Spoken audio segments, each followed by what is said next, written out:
श्री जटेरी बिहारिणी बिहारी जू सरकार की 84 कोस ब्रजमंडल धाम की गिरिराज धरण की श्याम सुंदर श्री यमुने महारानी की गोवर्धन नाथ की।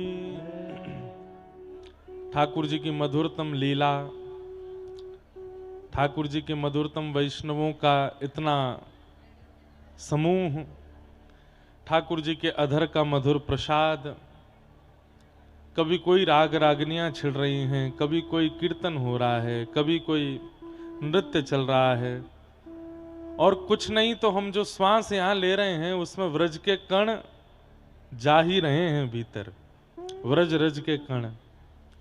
शायद वृंदावन में भी इतनी रज अब अनुभूति में नहीं आती, श्री गोवर्धन नंदगांव बरसाने में भी इतनी रज पवित्र रूप से दर्शन और मस्तिष्क से लगाने को नहीं मिलती, परंतु यहां चारों ओर से हम रज में ही घिरे हैं। 24 घंटे ठाकुर जी के चरण की रज तन पर, मस्तक पर, श्वास श्वास में प्रवेश कर रही है। यह परम आनंद यहां प्राप्त हो रहा है, खूब सुख मिल रहा है। सबको बारंबार प्रणाम करते हैं। जय श्री कृष्ण। नेक जोर तो बोल लो, जोर पड़ रहा हो बहुत ज्यादा। हम बे हमारे ब्रजवासी ने जब लड़वे की आवे तब तो जन कहां ते स्वर आ जाए कले में। ठाकुर जी की जय जयकार बोलवे में ऐसो जोर पड़े महाराज। जय श्री कृष्ण। जय श्री कृष्ण। जय सिया राम। जय श्री राम। जय श्रीमन नारायण। जय श्रीमन नारायण। कुंज बिहारी, श्री हरिदास। कुंज बिहारी, श्री हरिदास। कुंज बिहारी। श्री हरिदास। जय हो। बड़े आनंद की बात है। निकुंज रस विलास महोत्सव चल रहा है। हम लोग कल वेणु गीत के कुछ भावों का स्मरण कर रहे थे, श्रवण कर रहे थे, और उन्हीं का श्रवण करते हुए फिर कल हमने गिरिराज पूजन किया। पर आज फिर से वेणु गीत के जो श्लोक शेष रह गए उन पर थोड़ी चर्चा करेंगे। कल ऐसा संयोग बैठो कि कल कथा में भी वेणु गीत, और कल रात को रास बिहारी ठाकुर जी भी वेणु चोरी लीला, वंशी चोरी लीला ही यहां कर रहे थे। तो कहीं ना कहीं ये बात और स्पष्ट हो गई चित्त में कि श्री राधा कुंज बिहारी लाल जी को वेणु गीत का ही भाव विस्तार से सुनना है, इसीलिए बार बार वेणु के भावन को ही प्रस्तुत कर रहे हैं। वेणु गीत तो कल रात्रि मैंने और दो भाव लिखे कि वंशी ठाकुर जी को सबसे ज्यादा प्रिय है, तो वहां वंशी में ऐसो कौन सो लक्षण है, ऐसे कौन से गुण हैं जिसके कारण ठाकुर जी को वो इतनी प्रिय है। सब लोग ध्यान से सुनो। तो कल उसके 4 लक्षण बताए थे, 2 लक्षण और रात्रि में आए हैं ध्यान में। अच्छा, इन लक्षणों में विशेषता क्या है? ये वे लक्षण हैं जो लक्षण मानव यदि अपने जीवन में लावे तो ठाकुर जी के अधर का अधिकारी बन सके, ठाकुर जी के सामिप्य का अधिकारी बन सके। हम सबको उद्देश्य है कि हम सब ठाकुर जी की प्राप्ति करना चाहें, पर ठाकुर जी की प्राप्ति के लिए उनके अनुकूल बनना बहुत जरूरी है। व्रज में जन्म लेने से आप ठाकुर जी के अनुकूल हो तो जाते हैं, व्रज में हम सबको जन्म भयो, हम ठाकुर जी के ही हैं, पर फिर भी एक बात मेरी बहुत ध्यान से सुनियो, सब लोग यहां को देखो। कई बार हम लोगन के मन में ये भाव आ जाए कि भाई व्रज में जन्म है गयो, अब तो हमें कछु करवे की आवश्यकता ना है। आपकी बात बिल्कुल ठीक है, लेकिन आप एक बात और सुनो, यही ब्रज में कंस भी जन्म हो, यही ब्रज में राक्षस भी आए हैं कई। वह यमुना जल को 24 घंटा अपने रोम रोम में पिरोवे वारो वो कालियानाग भी है। भैया ये कट क्यों रही है आवाज इतनी वंशी की? या तो हमारे वाले स्पीकर बंद कर दो मंच के। तो क्या बता रहा था मैं? कि हाँ, तो कई बार हम लोगों को ये अभिमान है जाए कि हम भैया ब्रज में जन्मे हैं, कैसे ना इतराऊं मैं, कहा मिलो है, बरसाना मिला है। खूब बढ़िया इतराओ, बरसानो मिलो है, खूब बढ़िया इतराओ, आपको वृंदावन मिला है, नंदगाम मिलो है, गोवर्धन मिलो है, डीग मिलो है, जटेरी मिलो है। पर इतरावे को अधिकार तब है जब आप ठाकुर जी के गुणन से युक्त हो, ठाकुर जी के प्रिय गुणन से युक्त हो। नहीं तो ये अहम गोपियों के चित्त में भी आया था रास विहार करते समय, तो ठाकुर जी उनको छोड़ करके भी चले गए। हम व्रज में जन्मे हैं, ये हमारा सौभाग्य है।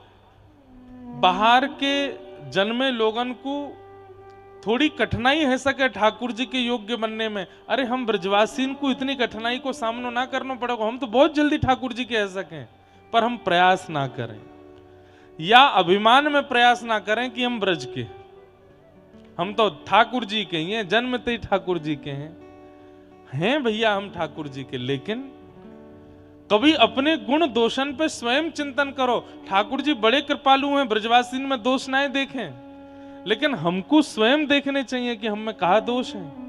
कहीं वो ठाकुर जी की सेवा में कष्टदायी तो नहीं है, कहीं वो ठाकुर जी की सेवा में ठाकुर जी को कष्ट तो नहीं दे रहे हैं। इसलिए वेणु वंशी के लक्षण क्या हैं? वंशी का सबसे पहला लक्षण कल मैंने बताया कि वो दोष युक्त होते हुए भी ठाकुर जी के सामने दोष छुपाती नहीं, अपने समस्त छिद्रों को प्रकट कर देती। दूसरा लक्षण कल हमने सुना था सहनशीलता, बहुत सहकर के वंशी बनती है। आज बहुत सुंदर प्रसंग है वेणु गीत में, इसलिए बहुत ध्यान से सुनना। तीसरा वेणु का लक्षण क्या है? पूर्ण अधीन। वंशी पूर्ण अधीन रहती है, स्वर उसके पास है, योग्यताएं उसके पास हैं, आकर्षण करने की योग्यता उसके पास है, लेकिन सारी योग्यताएं होते हुए भी ठाकुर जी के अधीन रहती है। आप चाहोगी तो बजूंगी, नहीं तो नहीं। ये सारे लक्षण हम सब ला सकते हैं अपने चित्त में। चौथा, कल इन पे विस्तार से चर्चा हुई इसलिए केवल मैं नाम बोल रहा हूं। चौथा वेणु का लक्षण क्या है? बिचौलिया। वंशी बजती है, सबको प्रिय लगती है, लेकिन वंशी से ना वंशी बजाने वाले से प्रेम होता है। वंशी बिचौलिया है, सबको खींचती तो है पर खींच करके अपने पास नहीं, अपने स्वर को साधने वाले ठाकुर जी की ओर ले जाती है, बिचौलिया है। तो ये चार लक्षण हम लोगों ने कल सुने थे। अब विषय मैंने ऐसा उठा लियो है कि बहुत एकाग्र चित्त और शांति की आवश्यकता है, पर राधा कुंज बिहारी तो सुन ही रहे हैं, बहुत ध्यान से सुनिए। दो लक्षण और जो कल चित्त में आए कि वंशी में और दो कौन से लक्षण है? पहला नहीं, पांचवा लक्षण, चार तो कल हमने सुने। पांचवा लक्षण है संग्रह नहीं करती। आपने राग देश बजाया, राग मालकोश बजाया, ये तो जो वंशी बजाना जानते हैं उनके लिए बात है। आपने चाहे जो राग बजाया, सब उसके अंदर आते हैं पर ठहरते नहीं, संग्रह नहीं करती। ठाकुर जी को प्राप्त करने वाला व्यक्ति संग्रही नहीं होना चाहिए। बहुत इकट्ठा करने वाला व्यक्ति भगवत प्राप्ति नहीं कर सकता। जिसके अंदर बांटवे की ज्यादा क्षमता है, दैवे को ज्यादा मन जाको रे हमेशा, वो ठाकुर जी का अधिकारी बनता है। हम लोगों के अंदर संग्रह वृत्ति बहुत है। कोई ने कछु दे दियो तो वह संभाल के रखेंगे, अपने प्रयोग में लेंगे, ठीक है, अच्छी बात है, ये मानवीय स्वभाव होता है। पर मानवीय स्वभाव और भक्त स्वभाव में अंतर भी तो है। भक्त स्वभाव कैसा है? वो विक्रय करता है, वो बांटता है, वो लुटाता है। संतों में और हम गृहस्थियों में अंतर क्या है? हम गृहस्थी सब संग्रह करते हैं, संत सब बांट देते हैं, जो आए उसको दे दें। आपने कोई बढ़िया वस्तु दी, आपके बाद कोई आए तो वागू दे देंगे। आप कई बार क्रोध भी कर सकते हो, महाराज जी हम बड़ी दूर से आपके लिए लाए थे, आपने उसको दे दी। अरे भाई, भगवत प्राप्त का ये स्वभाव है कि वो अपने पास ज्यादा रखेगा नहीं, और जो अपने पास ज्यादा रखे वो भक्त नहीं। वो तो बांटे। और या कोई एक भाव ऐसो है, प्रेम गली अति सांकरी तामे दो ना समाए, इतनी छोटो हृदय हमारो, वहां में प्रिया लाल जी विराजमान है, और कोई के लिए स्थान है नहीं वहां पे, इसलिए सब बांट दें। अरे कहां तक कहें, भाई छोड़िया बंधु छोड़िया, छोड़िया जग सोई। मीराबाई कह रही हैं, भाई छोड़िया बंधु छोड़िया, छोड़िया जग सोई। साधुअन संग बैठ बैठ, साधुअन संग बैठ बैठ, साधुअन संग बैठ बैठ, लोक लाज खोई रे, मेरे तो गिरधर गोपाल, मेरे तो गिरधर गोपाल, दूसरो न कोई, दूसरो न कोई। कहने वाली बात है बंधुओं, ठाकुर जी जीवन में आएंगे ना, तो आप रहोगे परिवार में, आप रहोगे माताजी पिताजी पत्नी पति बच्चन सबन के बीच में रहोगे, पर पता नहीं क्यों सबके बीच रहते हुए भी एक सन्यास जैसी स्थिति रहती है, कोई बहुत आसक्ति नहीं है उन सब के प्रति, और ये हो जाती है। इसलिए मैं तो आजकल युवा बहुत आते हैं कथाओं में, तो उनको समझाता हूं कि भाई ये मार्ग अच्छा तो बहुत लग रहा है, लेकिन सब छूट जाएगा, ध्यान रखियो यह बात को। परिवार वाले शिकायत करते रहेंगे, हम ते बात ना करे, हमारे पास बैठे ना आए, हम ते मिले ना आए, हम ते बोले ना आए, हम ते कछु सुख दुख की कहे ना आए। मित्र कहेंगे भैया जब ते गयो है वृंदावन ते बदल सो गयो, ये होगा ही, संग्रह नहीं कर पाओगे, न संसार का, न समाज का, न परिवार का, न वस्तु का, न सामग्री का, सबका संग्रह चला जाएगा। और वंशी का वो स्वरूप है, वंशी संग्रहित नहीं रहती, एक संग्रह नहीं करती। सब लोग इधर देखो, यहां देखो, यहां देखो, कथा सुनो। अच्छा आप कहोगे राग रागनिया, वंशी में कछु भी डालो, वंशी के छिद्र में कुछ भी डाल दो, दूसरी तरफ से निकल जाएगा, नहीं रह सकता उसके पास, इसलिए ठाकुर जी के अधर पर है, संग्रह नहीं करती है। और वंशी का एक लक्षण और है, छठवां लक्षण, ये दो लक्षण और आए, मैं तो कल तक कुछ ना कुछ ढूंढता ही रहूंगा, लेकिन ये सारे लक्षण वो हैं जो मानवों के अंदर आ सकते हैं। लक्षण निकालने को तो 100 लक्षण आप ढूंढ लोगे। वाह, आज देखो मंच पर क्या बढ़िया शोभा बनी है, कबूतर बैठे, अभी अभी खरगोश भी आएगा। वाह, कितना आनंद है, ये सुख जटेरी में ही है, और तो कहीं ऐसो बन ना सके। और कहीं कथा होगी महाराज जी तो देखा देखी अगर यजमान नकल भी करना चाहेंगे तो ना कर पाएंगे, क्योंकि वो जो कबूतर लामेंगे, वो जो खरगोश लामेंगे, वो राधा कुंज बिहारी के थोड़ी होंगे, वो कहीं से खरीद के ले आमेंगे। तो उन उपद्रवी व्यास मंच पे कहो तो सब कर आ जाएं, बदबू छोड़ेंगे। पर ये देखो राधा कुंज बिहारी के दो सब रे सामने बैठ गए, बोले क्यों, श्रोता हैं, श्रोतान को सामने बैठना चाहिए, तो वहां जाके बैठ गए। जब मैं आयो कहो तब यहीं खेल रहे, अभी खरगोश भी आए हैं। वाह, मानो ऐसो कि जैसे यहाँ हमारे भारतवर्ष के अलग अलग स्थानों से सब संत जन पधारे, कोई महापुरुष स्वयं नहीं आ पाए तो अपने प्रतिनिधि भेजें, बोले जटेरी में कथा चल रही है, हम नहीं जा पा रहे, तुम चले जाओ हमारी तरफ से। तो श्री राधा कुंज बिहारी लाल जी मन में सोच रहे हैं, बोले मैं जाऊंगा तो हबड़ तबड़ हो जाएगी, तो अपने प्रतिनिधि भेज दिए खरगोश और कबूतर, जाओ कथा सुन के आओ। और आश्चर्य की बात है, देखो मैया ने कैसा आनंद आयो, टीवी में जब ते दिख गए कबूतर, है देख भूरो भूरो सो है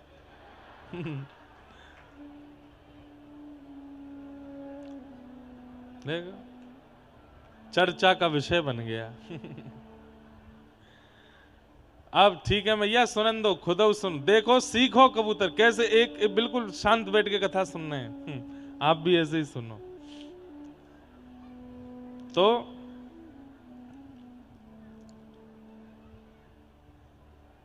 वंशी का पांचवा लक्षण क्या है?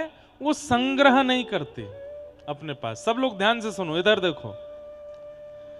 फिर रात्रि में भाव आया छठवा भाव, और मैं 10 पूरे करके जाऊंगा कल तक। 7 8 9 10 4 और गुण ढूंढ ही लूंगा वंशी के। और वंशी के वह गुण जिनसे ठाकुर जी के अधर की अधिकारिणी बनी और हम भी उसका पालन कर सकें। वंशी का छठवा गुण लगा कि वंशी अभय प्रदान करती है। वंशी से कोई भयभीत नहीं हो सकता। वंशी से कोई भयभीत नहीं होता, सबको अभय देती है। इसलिए भी ठाकुर जी के अधर की अधिकारिणी बन गई, क्योंकि उससे कोई डरता नहीं है, सबको अभय प्रदान किया।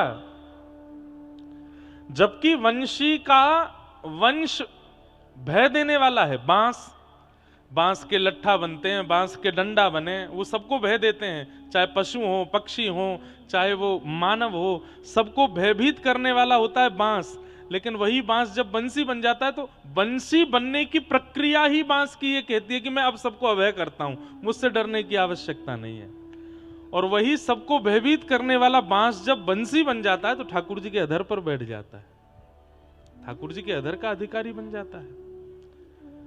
आज मानव चाहे तो अपना रूप ऐसा बना सकता है कि उससे कोई भी डरे, सब भागें। मैं अपने धन के बल पर, ज्ञान के बल पर, अपने शरीर के बल पर किसी को भी ताड़ सकता हूं, लताड़ सकता हूं, उसको कष्ट दे सकता हूं। लेकिन मैंने सबका स्वरूप ऐसा बना लिया, चाहे मेरा ज्ञान हो, बुद्धि हो, भाव हो, सब प्रेम में हो गया। ठाकुर जी अधर पर धारण करते हैं। योग्य है, पर योग्य होते हुए भी सब क्रियाओं को अभय युक्त कर देता है। तो वंशी का ये छठवां लक्षण क्या पता चला कि वंशी की जो जाति है बांस, वो सबको भयभीत करता है, डंडा बन के, लठ बन के। लेकिन वंशी जब वही लट्ठा, वही डंडा जब वंशी बन जाता है तो अभय कर देता है। अब मुझसे डरने की जरूरत नहीं है, आप सब लोग निर्भीक हो जाओ। हम पर रिस कर कर अवलोकत नासा फूट फुलावे। अपनी नाक फुलाए ले हमें देख के, तो जैसे हम आएंगे, जैसे हम लोग कई बार करते हैं ना, बिल्ली रास्ता काट गई, भैया मेरो काम अशुभ होएगा। ऐसे ही ठाकुर जी गोप ग्वालन के संग डोलते डोलते जैसी कोई गोपी सामने आ जाए, सोई ठाकुर जी बिना कछु बोले सिर पे हाथ धरे, ग्वाल वाल के लाला कहा भयो, अरे मेरो काम रुक गयो। बोले काय को जे आएगी मेरे सामने, याकू देख लियो मेरो काम बनेगा ही नहीं। गोपियां कह रही हैं हम पर रिस कर कर अवलोकत नासा फूट फुलावे। और या वंशी ते कैसो प्रेम, सूरदास जब जब रीझत है। वंशी बजाते बजाते जब जब ठाकुर जी को आनंद आ जाए तो कहा करें, तब तब शीश डुलावे, तब तब अपनो सिर घुमावे। आहा बजाए के आनंद आ गयो, कितनो सुंदर स्वर निकलो, कितनो करुण स्वर निकलो है। मुरली हरि को नाच नचावे। ये वंशी ठाकुर जी को नृत्य कराए रही है। ऐसे सुंदर भाव गोपियों के हैं। तो हमने 6 भाव ढूंढे कि वंशी में ऐसे कौन कौन से गुण हैं जो मानव अपने अंदर लिया है तो ठाकुर जी के अधर का अधिकारी बन जाए। अधर का अधिकारी मतलब ठाकुर जी के सामिप्य का अधिकारी बन जाए। एक बात आपको बताते हैं, बहुत स्पष्ट रूप से सुनिएगा। ठाकुर जी सब श्रृंगार बढ़ाते हैं पर वंशी को कभी नहीं छोड़ते। मुकुट का भी एक निश्चित समय इतनी देर रहेगो, बाजूबंद, कड़ूला, पैर की पाजेब, कमर की कौंधनी, सबको एक समय है। वहां से ज्यादा ये ना टिके ठाकुर जी के पास, ठाकुर जी उतार दें, लेकिन वंशी 24 घंटा ठाकुर जी के पास रहे। कितनी प्रिय है, श्रृंगार में सबसे प्रिय वंशी है ठाकुर जी को। गोपियां वही बात कहते हुए अब आगे वेणु गीत में क्या कह रही हैं, ध्यान से सुनो। आहा,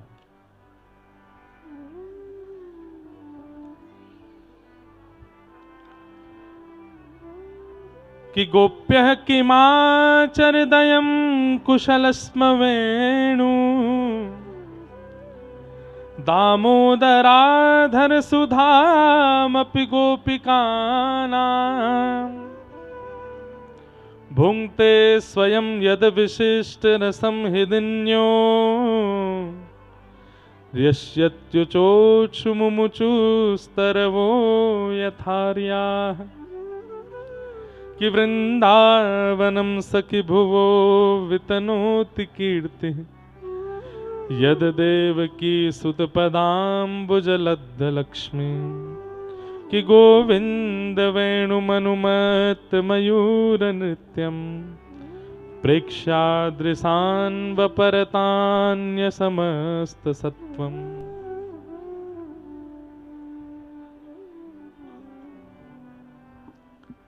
सावधानी से सुनो भैया। गोपियां कह रही हैं,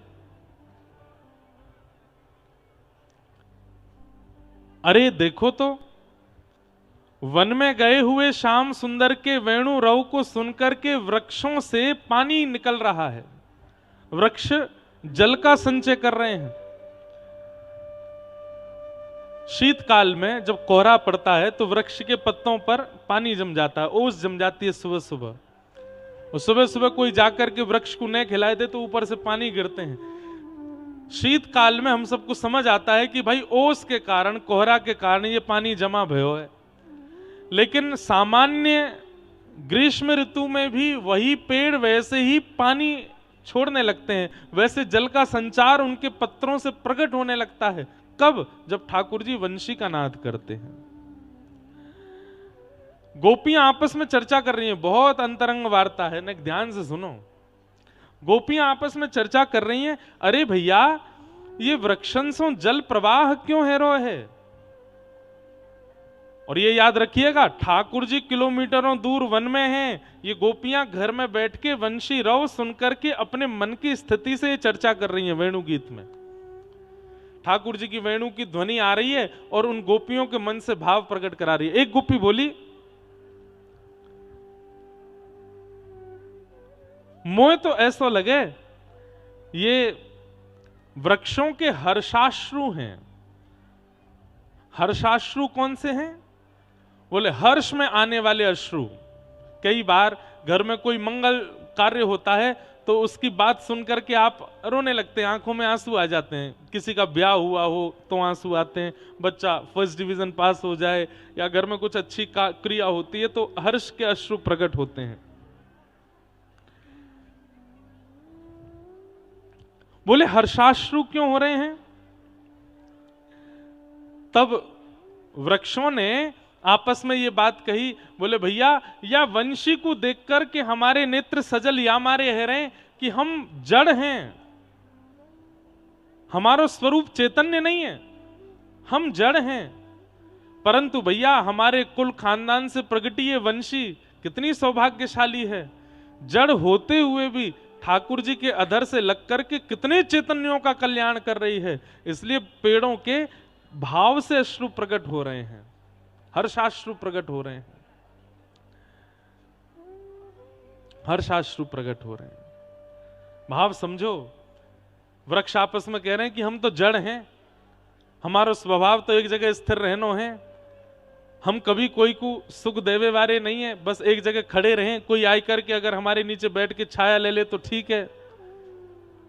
लेकिन आज वंशी को देख करके हमें अपने संपूर्ण वृक्ष वंश पर गौरव है रहे है कि याने ठाकुर जी के अधर से लग करके कितने चैतन्य को कल्याण कर दियो, कितने चैतन्य पर कल्याण की भावना परोसी है। इसलिए वृक्षों के हर्षाश्रु प्रकट हो रहे हैं। तब दूसरी गोपी बोली, अरे तू अपने मन से बात बनाए रही है, ये प्रसन्न है कि ना रो रहे? तो बोले ये दुखाश्रु हैं, ये वृक्षों के दुखाश्रु हैं। ताके मुझे अपना बनाए, नींद चुरा के मुझे अपना बनाए।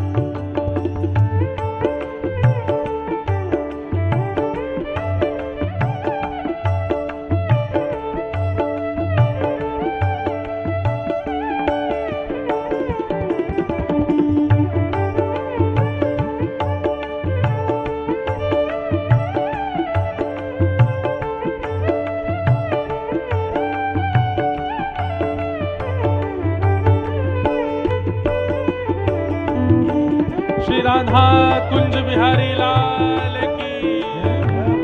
करताल बजा के गाओ।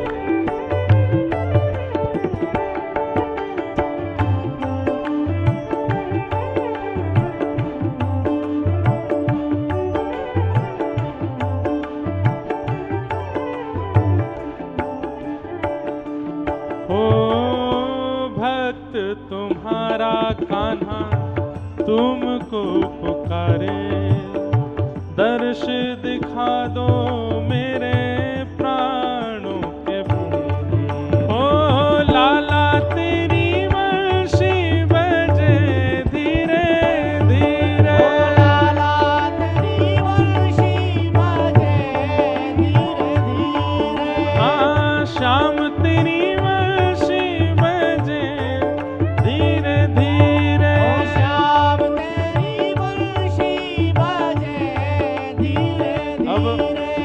कथाओं में आधुनिक भजन काफी आ गए हैं, लेकिन ये पुरानी धरोहर है जो हम बचपन में सुनते। पुरानी कथाओं में कभी पूज्य पिताजी आदि वक्तागण उस समय गाते थे।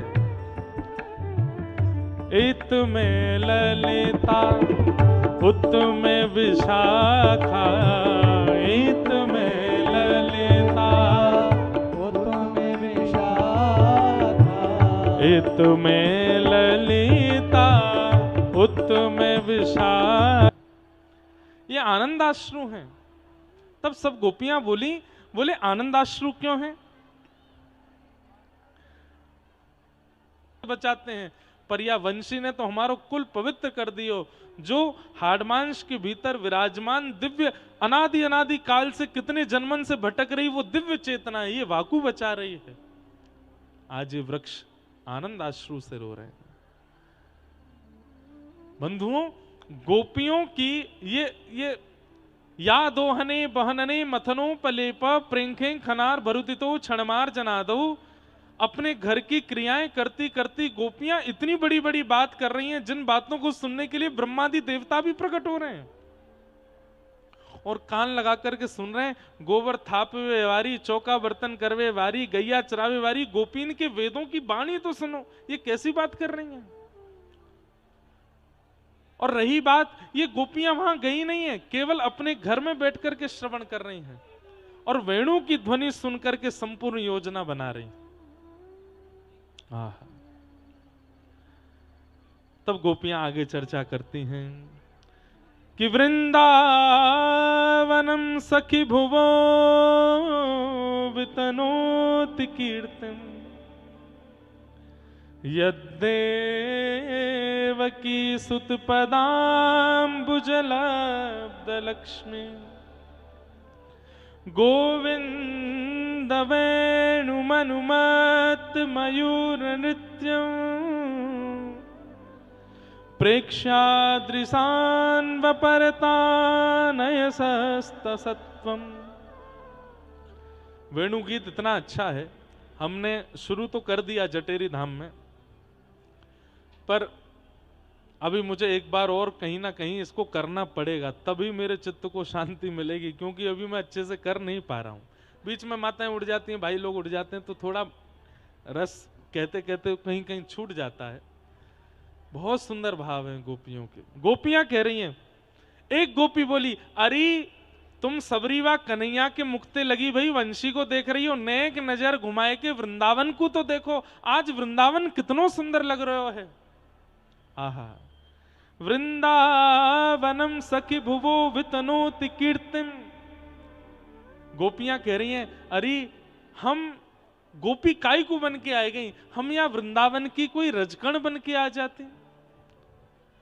अरे देख तो सखी, जब जब श्याम सुंदर या वृंदावन में रमण करें, जा कुंज लता, जा सघन कुंज में प्रवेश करें। बंधुओं, ये कुंज निकुंज निवृत्त निकुंज सघन कुंज, ये केवल व्रज में ही दर्शन मिलते हैं और कहीं नहीं मिलते। क्यों?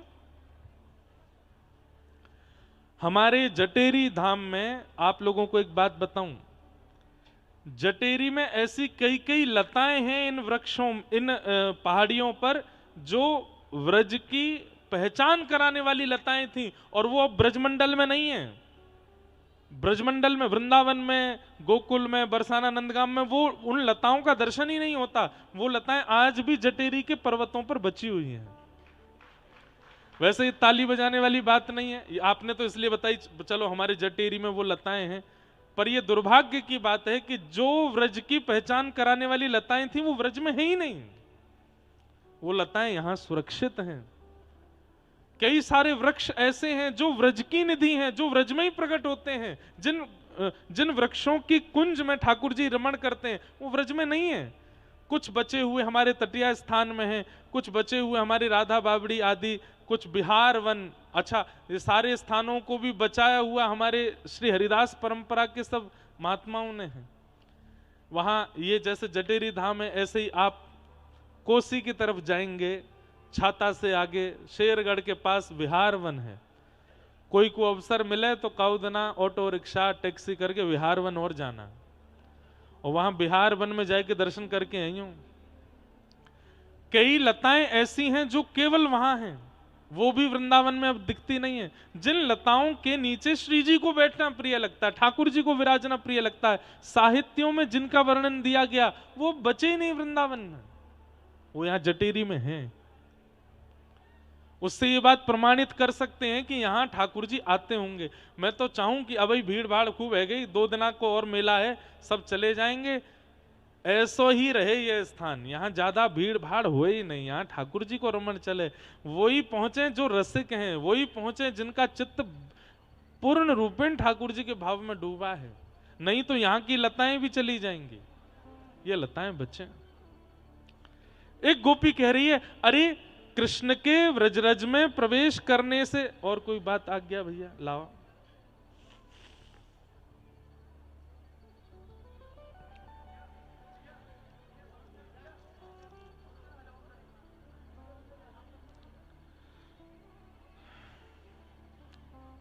प्रणाम, कुछ कहना भी है? अच्छा। जय राधे राधे राधे गोविंद राधे, राधे राधे राधे गोविंद राधे, राधे राधे राधे गोविंद राधे, राधे राधे राधे गोविंद राधे, श्री राधे राधे राधे गोविंद राधे, श्री राधे राधे राधे गोविंद राधे, गोविंद राधे गोपाल राधे, गोविंद राधे गोपाल राधे, गोविंद राधे गोपाल राधे,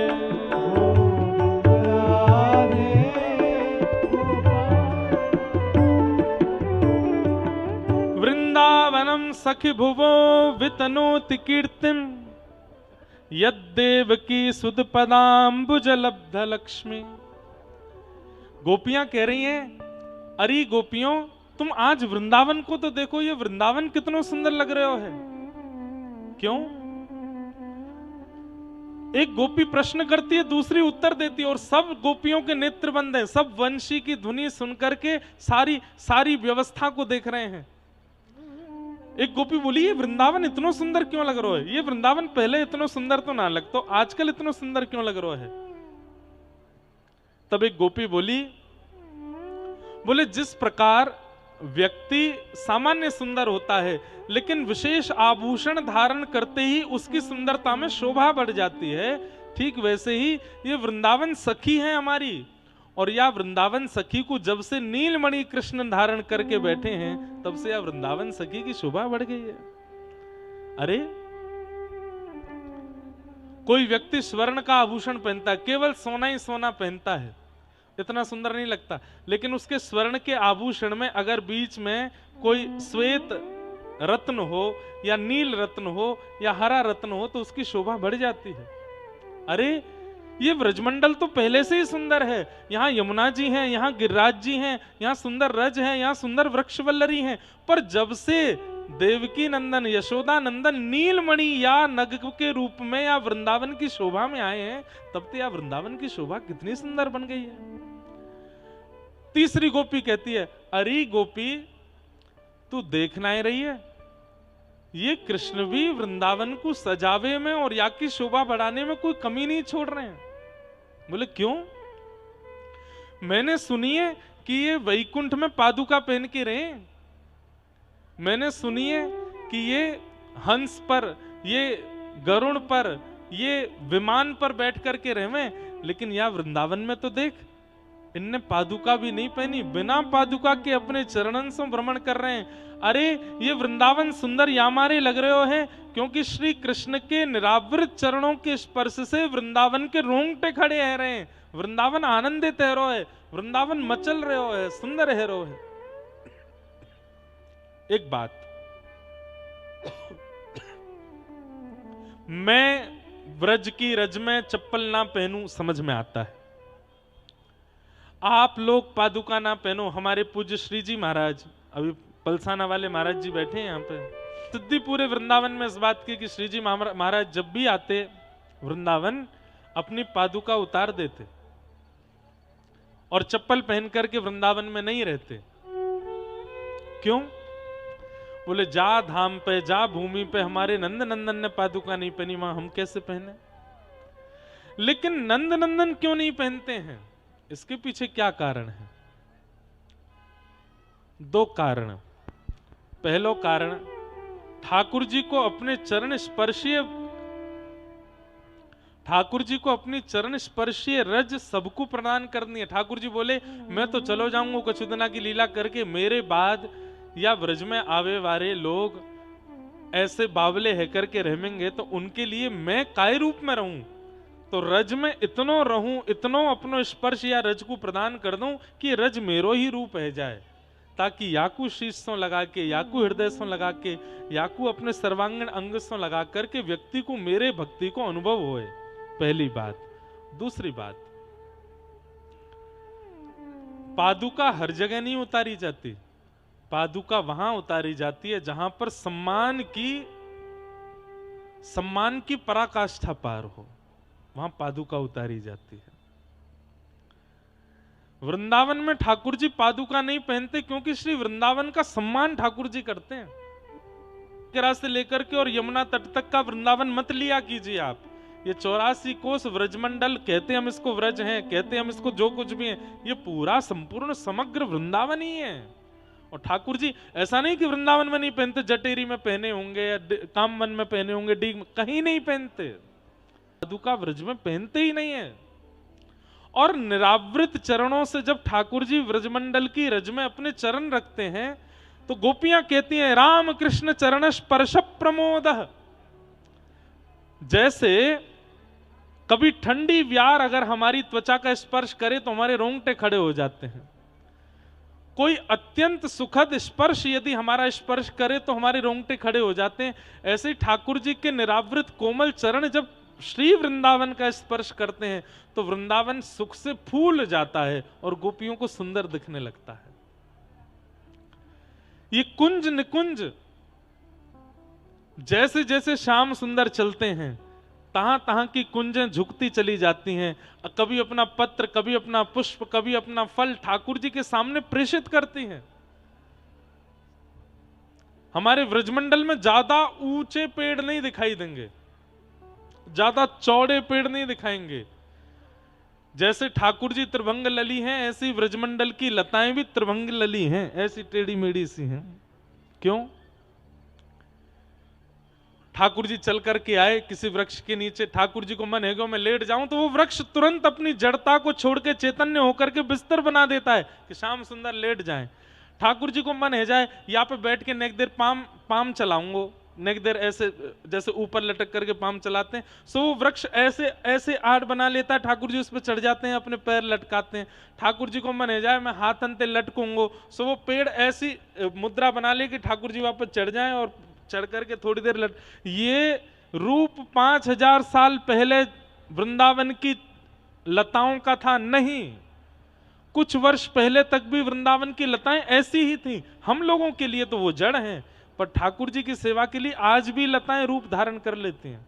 महाराज जी, कल गिरिराज जी पूजन है रो, मुझसे वैसे कोई ने मना करिए कि आप ज्यादा अपने लाल जी की अनुभव लीलाओं को बताया नहीं करो, छुपाया करो, पर मैं रह ना पाऊं कि आप लोगों को विश्वास यदि प्रगाढ़ होवे को मेरे बतावे से, तो मैं बताऊंगा।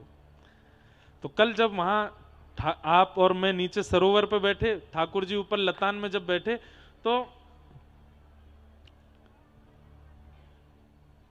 मन में भाव आ रहा हो, कहीं से सूर्य की किरण ठाकुर जी के बिल्कुल गाल पे पड़ रही, नेक सी बिल्कुल यहीं आ रही जोड़ते। मैंने कि भले ही शीतकाल है, लेकिन लाला को ने चुभ तो रही होगी गाल पे। कोई या तो सिंहासन ने इधर इधर कर दें, या पेड़ की कोई एक डाल ऐसी आगे आ जाए जैसे ठाकुर जी पे पड़े नहीं।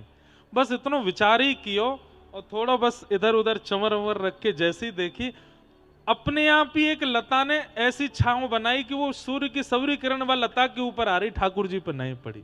अपने आप ये भई कल लीला।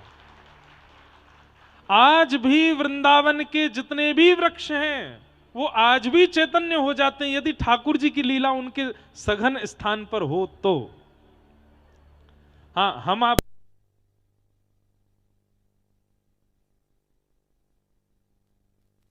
बोले क्या भैया, ये वृंदावन की कुंज है, ये वृंदावन की लता है। श्री हरदास कुंज में श्री व्यास जी महाराज जो कह रहे हैं वह बात एकदम अकाट्य प्रमाणित है। इसका प्रमाण हमारे प्रातः स्मरणीय परम पूज्य श्री गुरुदेव भगवान श्री स्वामी राधाचरण नाथ जी महाराज, आपके काल में व्यास जी महाराज श्री टटिया स्थान के निकट में ही एक स्थान और था जिसका नाम वर्तमान समय में मोहिनी वाटिका है। कुछ काल पूर्व वह स्थान श्री रंग जी मंदिर के अधीन था, तथा वहाँ पर एक श्याम तमाल की लता बड़ी ही अद्भुत, उसके दर्शन दास ने भी किए हैं। अभी कुछ वर्ष पूर्व ही वह लता सूखी है, उसको उस भूमि को बेच दिया गया। तब वहाँ पर उस लता को काटने वाले कुछ मजदूर आ गए, और जैसे ही उन्होंने उस पर आरी चलाना प्रारंभ किया, उस लता जी में से रक्त की धार निकली, और सब संतों ने अपनी आंखों से इसको दृश्य को देखा, और संपूर्ण लता में ऊपर तक नेत्र कमल ही नेत्र कमल निकल आए। तब श्री गुरुदेव भगवान श्री सरोवर बिहारी में अपनी निज लीला में समाधिस्थ भाव में भजन कर रहे थे। तभी दो सखियां, एक नीली साड़ी में और एक लाल साड़ी में महाराज जी के निकट पहुंची। महाराज जी स्तब्ध रह गए कि द्वार तो नीचे से बंद हैं, पर ये माता बहन कहाँ से आई। तब वे दोनों सखियां बोली कि गुरुदेव, आपके राज्य में भी हमारी रक्षा नहीं होगी तो कहाँ होगी। महाराज जी बोले, आप कौन हो? तब बोली कि हम प्रियालाल की सखी हैं। तब महाराज जी बोले, आप कहाँ विराजो? तब उन्होंने कहा, हम वहीं लता पर विराजते हैं। तब श्री गुरु जी महाराज ने संतों को भेजकर उस लता के मजदूरों को उनकी मजदूरी देकर उनको विदा किया, तथा उनके मालिकों से बात करके उस संपूर्ण स्थान को ही खरीदा उन लताओं के लिए। तो आचार्य चरण कहते हैं कि वृंदावन की द्रुम अरु बेली और प्रिया लाल की सखी सहेली, ये सब प्रिया प्रीतम की सखियां हैं। रे मन वृंदा विपिन निहार, आचार्य चरणों ने श्री वृंदावन की शोभा को निहारने का आदेश दिया है, छूने का नहीं।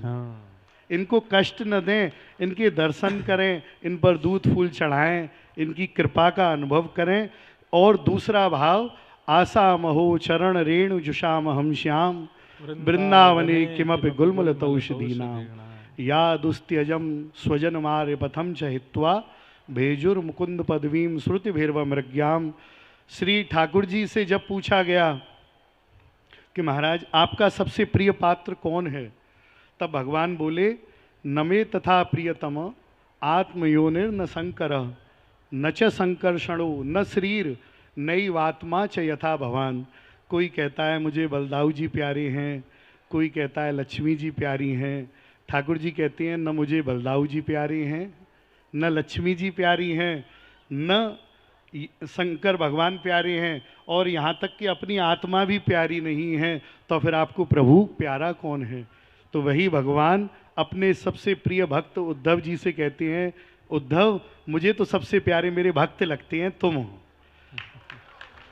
और वही भक्त उद्धव जी भगवान से क्या विनती करते हैं कि हे प्रभु मुझे आपसे कुछ नहीं चाहिए, बस मुझे तो वृंदावन की कोई छोटी से छोटी लता बना दो, जिससे कि आपके प्रेमी संत, आपके भक्त, आपकी गोपी ग्वाल बाल जब उस मार्ग से निकल कर जाएं, उनके चरणों की रज उड़े और मेरे मस्तक पे लगे और मेरा जीवन धन्य हो जाए। जय बिहारी जी की। वाह, बहुत सुंदर महाराज जी। तो वृंदावन के जितने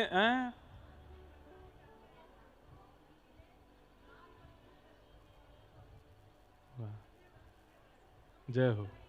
अच्छा, विराज जाओ, विराज जाओ, जय हो। तो हम आप सबको एक बात समझनी पड़ेगी कि भैया जैसे नाम जप आवश्यक है, जैसे चंदन लगाना आवश्यक है, जैसे कंठी पहनना आवश्यक है, वैसे ही ब्रज उपासकन को रज और लतान के प्रति निष्ठा श्रद्धा भी बहुत आवश्यक है। नहीं तो ठाकुर जी की कृपा में कहीं ना कहीं ये सब संकेत गोपियां कर रही हैं। वृंदावनम सखी भुवो वितनोति कीर्तिम यद्देव की सुत पदाम्बुजलब्ध लक्ष्मी। लताएं अपने आप रूप बना लेती हैं। जब श्री हितरवंश महाप्रभु श्री राधा वल्लभ लाल जी को चित्थावल से मदन टेर लेकर के आए, ऊंची ठौर, सब लोग इतको देखो, यहां देखो, यहां देखो, ध्यान से सुनो। मदन टेर ऊंची ठौर, जहां पर श्री राधा वल्लभ लाल जी मंदिर से पहले विराजमान, कितने दिनों तक वहीं विराजमान रहे। तो कहते हैं जैसे ही श्री राधा वल्लभ लाल जी को वहां विराजमान किया, सारी लता गुल्म पत्रों ने रात रात में ही ऐसी सघन कुंज बना करके गर्भगृह बनाया ताकि वर्षा हो तो राधा वल्लभ लाल जी पर छींटे नहीं पड़े, धूप पड़े तो श्री राधा वल्लभ लाल जी को उष्णता नहीं हो, रात्रि में शीतलता होती तो द्वार भी नहीं थे तो अपने आप ही लताएं ही आकर के अपनी बेलों से द्वार बना लेती, श्री राधा वल्लभ लाल जी की शयन हो जाती। ये सारी लता ही अपने आप अपने रूपों को ऐसा परिवर्तित करती थी कि उसमें श्री ठाकुर जी बड़े प्रेम से विराजते। इसलिए वृंदावन अति सुंदर लग रहा है, अति प्यारा लग रहा है। वृंदावन की शोभा निरखत, हरे राम व्यास जी गा रहे हैं। वृंदावन की शोभा निरखत मेरे नैन से रात, वृंदावन प्यारो वृंदावन, वृंदावन प्यारो। ये इसी पद की प्रेरणा से वृंदावन रसामृत लिखा गया। श्री हरिराम व्यास जी महाराज क्या कह रहे हैं, जो गोपियों को यहां अनुभव हो रहा है, ठाकुर जी ग्वाल बालों के संग चल रहे हैं और वृंदावन फूले नहीं समा रहा है। ज्यों ज्यों चरण पड़ते हैं श्री श्याम सुंदर के, वृक्ष वल्लरियां इतनी सुंदर होती जा रही हैं, पुष्प प्रकट हो रहे हैं, फल प्रकट हो रहे हैं, सारी वृक्ष वल्लरियों ने वृंदावन की शोभा को अद्भुत कर दिया है। गोपियां अपने घर में बैठे बैठे समग्र वृंदावन की बलैया ले रही हैं। कितना सुंदर है वृंदावन। वृंदावन की शोभा निरखत, वृंदावन की शोभा निरखत, वृंदावन की शोभा निरखत, वृंदावन की शोभा निरखत, हे मेरे नैन से रात, वृंदावन वृंदावन वृंदावन प्यारो वृंदावन, हे श्री वृंदावन प्यारो वृंदावन, श्री वृंदावन प्यारो वृंदावन। और फिर यही भावना सो हमने सप्तनिधिन के भाव प्रकट किए। या वृंदावन में श्री ठाकुर जी सीधे खड़े नहीं होते हैं, या वृंदावन में ठाकुर जी पौड़ते नहीं हैं, या वृंदावन में सदा त्रिभंग लली श्याम सुंदर तिरछे खड़े हो में। व्यक्ति सीधा कहां खड़ा होता है, या फिर बिल्कुल सीधा और बहुत मर्यादित कहाँ रहता है? जहां ज्यादा प्रेम नहीं होता वहां थोड़ी मर्यादा रखता है व्यक्ति, लेकिन जहां अतिशय प्रेम आ जाता है वहां सभी मर्यादाएं छोड़ देता है, सारी मर्यादाएं छोड़ करके बैठता है। अब कोई बालक स्कूल जावे तो सीधो खड़ो रहेगो, सीधो बैठेगो, सीधो चलेगो, लेकिन वही बालक अपने मित्र के यहाँ जावे, उछल तो भयो तो चलेगो, बैठेगो भी तो पामन ने ऊपर कर लेगो, खावेगो भी तो लेट के खावेगो। क्यों? मित्र की यहाँ मर्यादा नहीं, प्रेम है।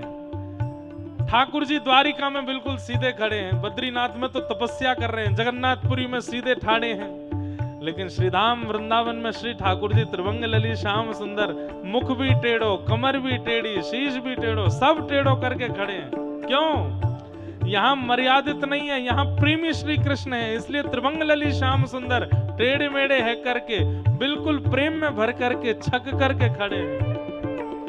वृंदावन प्यारो वृंदावन, वृंदावन प्यारो वृंदावन, हे श्री वृंदावन मेरो वृंदावन, वृंदावन प्यारो वृंदावन। कुंज निकुंज पुंज सुख बरसत, हर सत सबको गात। कुंज निकुंज पुंज सुख बरसत, हर्षत सबको गात। वृंदावन की शोभा देखत, वृंदावन की शोभा देखत, वृंदावन की शोभा निरखत, वृंदावन की शोभा निरखत। मेरे नैन सिरात, वृंदावन मेरो वृंदावन, वृंदावन मेरो वृंदावन, हे श्री वृंदावन प्यारो वृंदावन, वृंदावन प्यारो वृंदावन। वृंदावन की शोभा निरखत, वृंदावन की शोभा निरखत। मेरे नैन सिरात, वृंदावन मेरो वृंदावन, वृंदावन मेरो वृंदावन, हे श्री वृंदावन प्यारो वृंदावन, वृंदावन मेरो वृंदावन। हरिराम व्यास जी कह रहे हैं, राधा मोहन के निज मंदिर महाप्रलय नहीं जात। राधा मोहन के निज मंदिर ये बात स्पष्ट है कि सबका प्रलय होता है, वृंदावन का कभी प्रलय नहीं होता। राधा मोहन के निज मंदिर महाप्रलय नहीं जात। राधा मोहन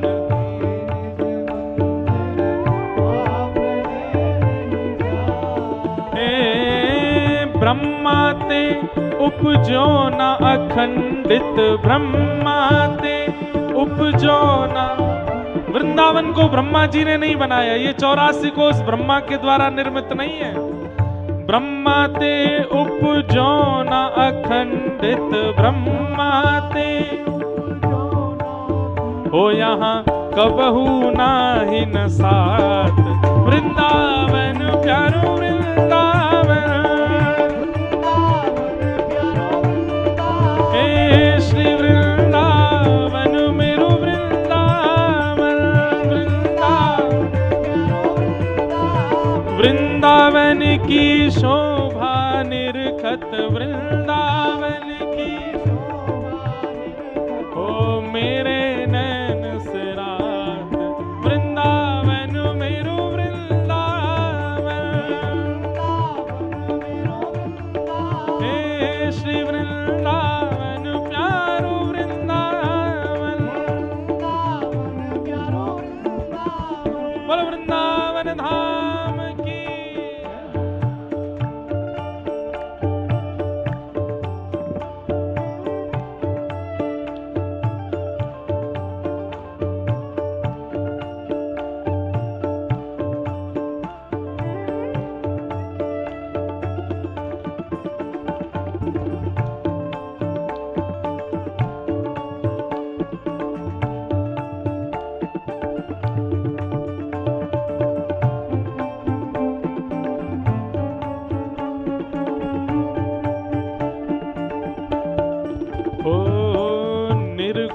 सगुण ब्रह्म ते न्यारो बिहरत सदा सुहार।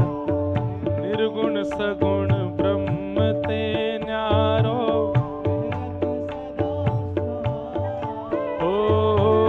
निर्गुण सगुण ब्रह्म ते न्यारो बिहरत सदा सुहात। निर्गुण सगुण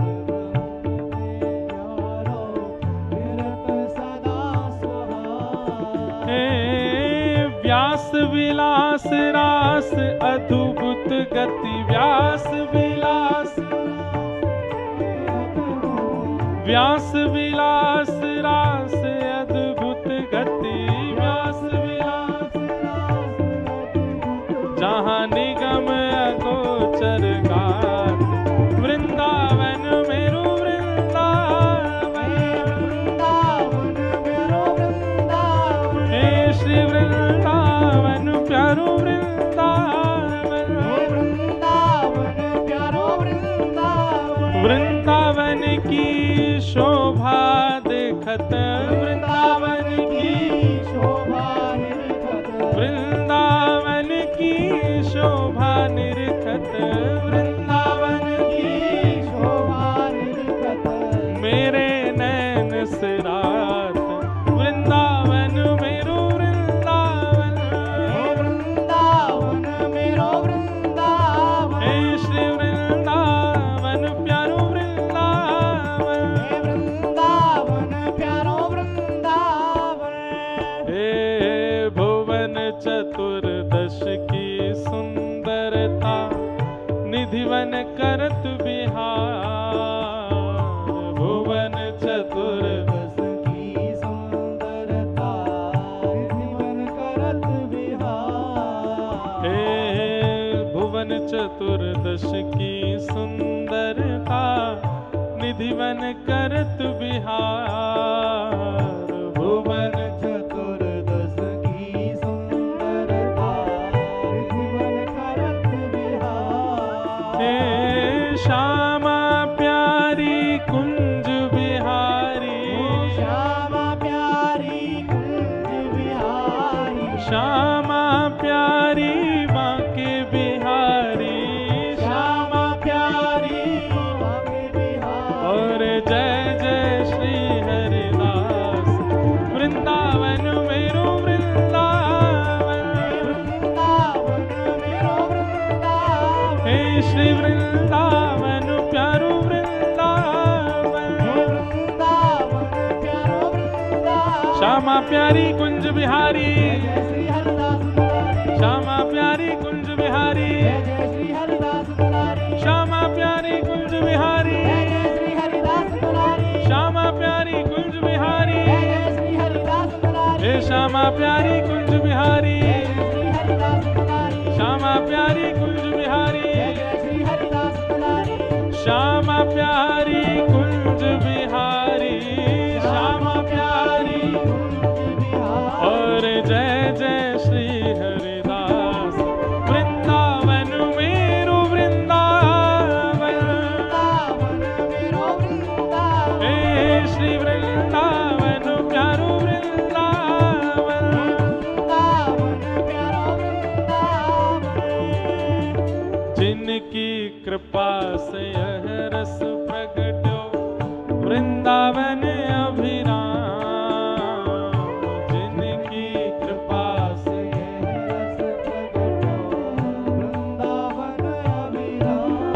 हे सप्तनिधिन को ही उजियारो सप्तनिधिन को ही उजियारो। जटेरी धाम बुलवावे वारो जटेरी धाम बुलावे वारो। ओ यह आनंद बरसावे वारो आनंद करवावे वारो। हे हमारो गिरधर ना ना ना ना अब तो शब्द बदल गए हो ना। ओहो यह आनंद करवावे वारो यह आनंद करवावे वारो। ओ प्यारो राधा गिरधर लाल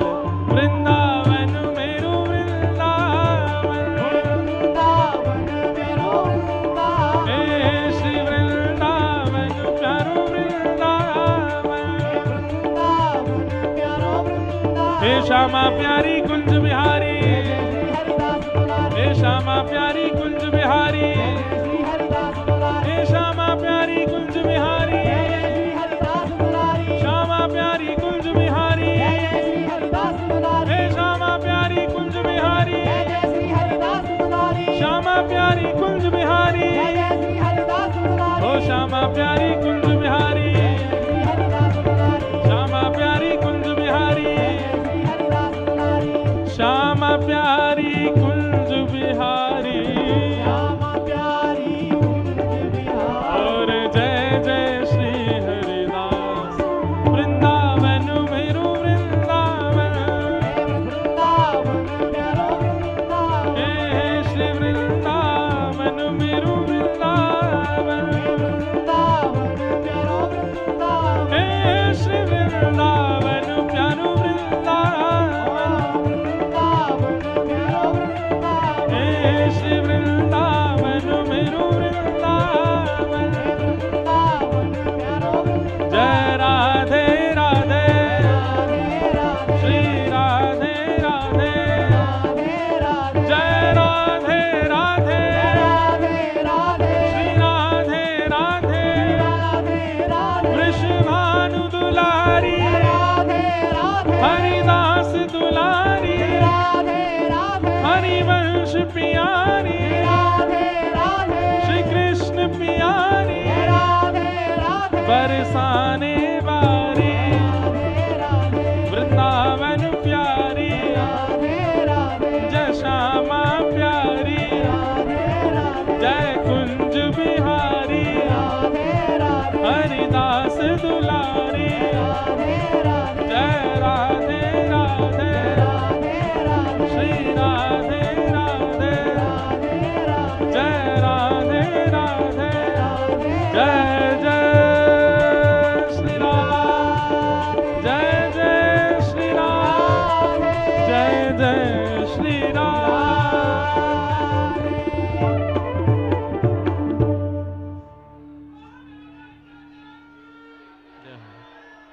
बैठो बैठो विराज जाओ भैया सबरे। वृंदावनम सखी भुवो वितनोति कीर्तिम, यद्देव की सुतपदाम्बुजलब्ध लक्ष्मी। सुनो सुनो सुनो सबरे, बैठो बैठो, एक बात सुनो, बहुत जरूरी बात करनी है मोए आप सबंते। जल्दी बैठो जल्दी बैठो, ऐसे ही बैठ जाएं तो मान जाओ भैया। कोई ने मोते एक बात कही, और वो बात ऐसी कही कि भैया ठाकुर ने सोने की नगरी दे दी गुजरात वाले इनको, अपनो सबरो ज्ञान दे दियो हरियाणा कुरुक्षेत्र वाले इनको, हम ब्रजवासी इनको तो केवल भांग घोट के पीवो सिखाए गए ठाकुर जी। बाकी सब कुछ तो सबन को बांट गए। अरे नहीं नहीं नहीं नहीं, यहां देखो वेणु गीत में गोपियां क्या कह रही हैं, कितनी ऊंची बात कर रही हैं। ब्रज को जो ठाकुर जी ने दियो वो तो कोई को दियो ही नहीं है। क्या? यद्देव की सुतपदाम्बुजलब्ध लक्ष्मी, साक्षात परांबा जगदम्बा लक्ष्मी, जिसके पीछे आज 8 अरब 9 अरब जितनी जनसंख्या पूरे विश्व की है, 99% नहीं 99.9% लोग लक्ष्मी के पीछे ही भाग रहे हैं आज। पर वो लक्ष्मी भी जिनके चरणों का स्पर्श नहीं कर पाती, सदा चरणों में बैठी रहती हैं कि हे नारायण आप मुझे कृपा करके आज्ञा दें, मैं आपके चरण दबाऊं। लक्ष्मी जी चरणों में बैठी भले ही रहती हैं, पर दबाने की आज्ञा ठाकुर जी देते नहीं हैं। हमारे पूज्य पिताजी कथा में सुनाते हैं, लक्ष्मी जी चरण दबाने बैठी तो ठाकुर जी बोले बहुत तेज दबा रही हो, थोड़ा धीरे दबाओ। तो लक्ष्मी जी ने चरण थोड़े धीमे किए, बोले और तेज लग रहा है, थोड़ा और धीरे दबाओ। तो और धीमे कर लिए, बोले और तेज लग रहा है, थोड़ा और धीरे करो। तो लक्ष्मी जी ने चरणों से अपने हाथ ऊपर करके छाया से जैसी चरण दबाने लगी, ठाकुर जी बोले हाँ अब ठीक है, छाया से दबाओ। इतने कोमल हैं ठाकुर जी के चरण। तो आज गोपियां क्या कह रही हैं, अरे वृंदावन तूने ऐसा कौन सा पुण्य किया जो तुमको ये प्राप्त है गए, जो लक्ष्मी को प्राप्त नहीं है, जो जिनके पीछे सब दौड़ते हैं, ऐसी लक्ष्मी को भी जो चरण प्राप्त नहीं है, वो बिना पादुका के बिल्कुल निरावृत, बिना मोजे बिना पादुका के निरावृत चरणों का स्पर्श हमारी व्रजमंडल की रज को प्राप्त हुआ है, या व्रज के संपूर्ण कोने इनको प्राप्त भयो है। आहा, यद्देवकी सुत पदाम भुजलब्ध लक्ष्मी। श्री हरिराम व्यास जी का एक पद मैं गाता हूं ना कथा में, जहां श्री राधा चरण रेणु की कमला लेत बलैया, जहां श्री राधा चरण रेणु की कमला लेत बलैया, आतुर वन में व्यास पुकारे, आतुर वन में व्यास पुकारे, है को रसिक सुनैया सुनैया, वृंदावन साचो धन भैया, वृंदावन साचो धन भैया। ये वृंदावन साचो धन है।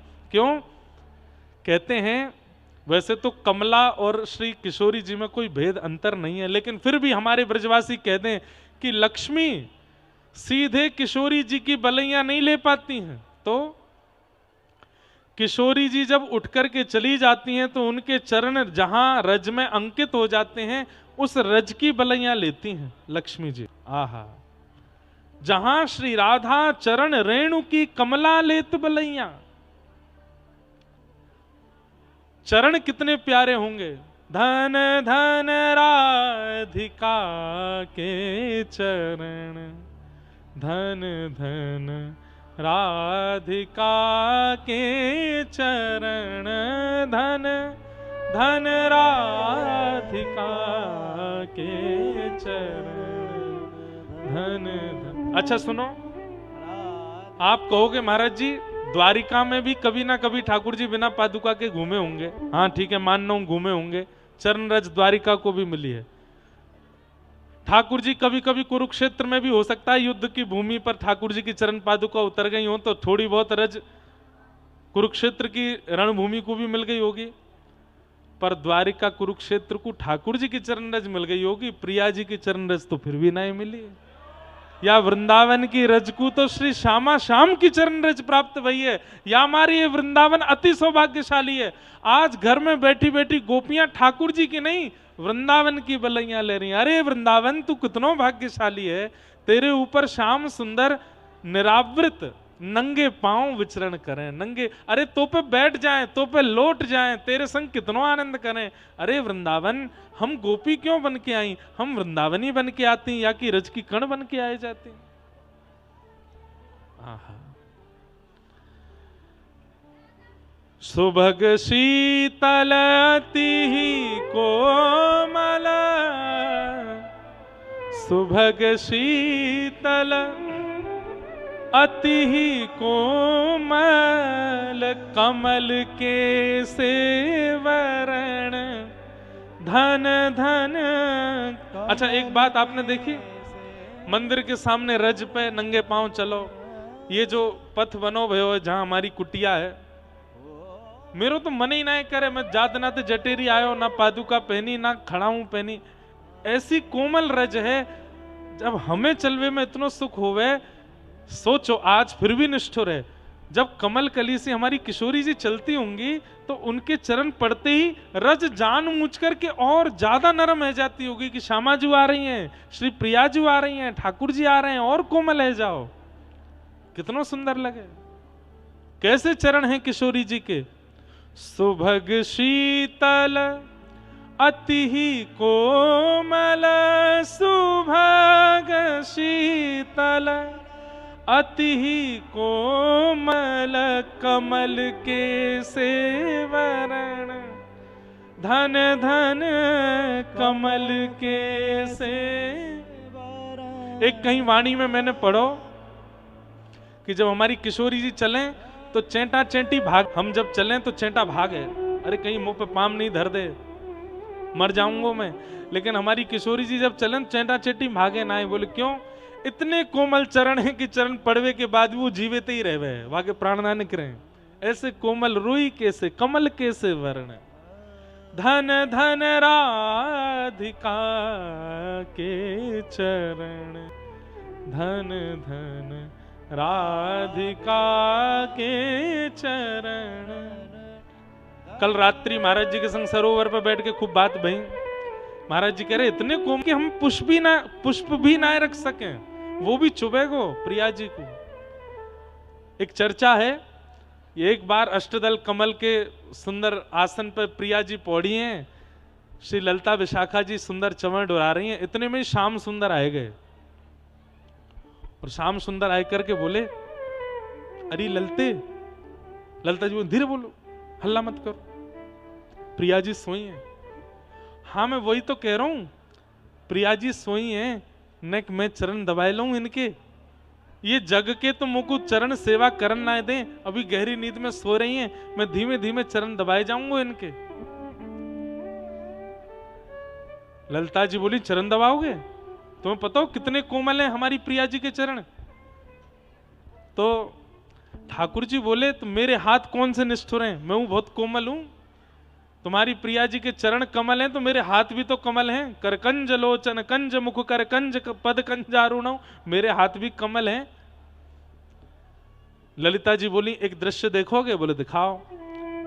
तो श्री ललिता जी किशोरी जी के चरणन के पास ले गई ठाकुर जी को, ध्यान से सुनियो, और बोली अब देखो हृदय सो लगाए। तो बाहर वाले कई बार बुरा मान जाएंगे, महाराज जी हमको तो कुछ समझते ही नहीं आप ब्रजवासियों के आगे। भैया ब्रजवासी कौन? जो ब्रज में जन्म ले वो ब्रजवासी, और दूसरा ब्रजवासी कौन? जो भले ही ब्रज में ना जन्म लेवे लेकिन 24 घंटा मन में तन में बुद्धि में स्मृति में ब्रज ही डोलता रहे, वो ब्रजवासी है। जाके 24 घंटा चिंतन में केवल ब्रज ही है, वो भी ब्रजवासी है।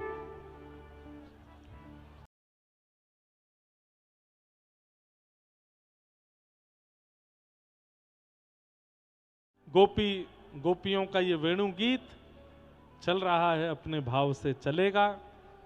कल भी इसी विषय को लेकर के आगे की चर्चा करेंगे। आज के मंगल भाव को यहाँ विराम देंगे और